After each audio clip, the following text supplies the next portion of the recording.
VFS Global தான் பார்த்துட்டிங்கன்னா ஷெங்கனுக்கு வந்து ரொம்ப ரொம்ப இம்பார்ட்டன்ட். ஆல்மோஸ்ட் லைக் மற்ற ஊருக்கு பெரிய பெரிய கண்ட்ரிக்குமே தேவைப்படும். பட் ஷெங்கனில் தான் வந்து நிறைய ரிஜெக்ஷன்ஸும் நிறைய டிலேஸும் சேஞ்சஸும் வந்து ஷெங்கனில் வந்து அதிகமாக நடக்குது. ஸோ அதை பற்றி தான் நம்ம இன்னைக்கு வீடியோவில் ஃபுல்லாக கவர் பண்ண போகிறோம். ஸோ இதில் முக்கியமானது பார்த்துட்டிங்கன்னா ஹங்கேரி அண்ட் லுத்வேனியா, அப்புறம் செக் ரிப்பப்ளிக், போலாண்ட். மேஜராக போலாண்ட். ஏன் போலாண்ட் பார்த்துட்டிங்கன்னா மைக்ரன்ஸ் வந்து like 60 to 50% of the work permit வந்து போலாண்டு தான் எடுக்கிறாங்க. ஸோ அதனால தான் போலாண்டை பற்றி நம்ம பேச போகிறோம். ஸோ இந்தியத்தில் பேசுறதுக்கு முன்னாடி இந்த வீடியோ ஃபுல்லாக மறக்காம பாருங்க. It will be useful for you people. First Poland எடுத்துலாம்.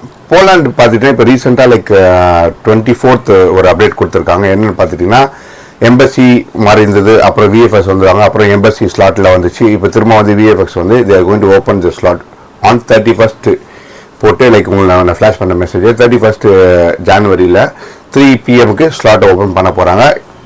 Like lot of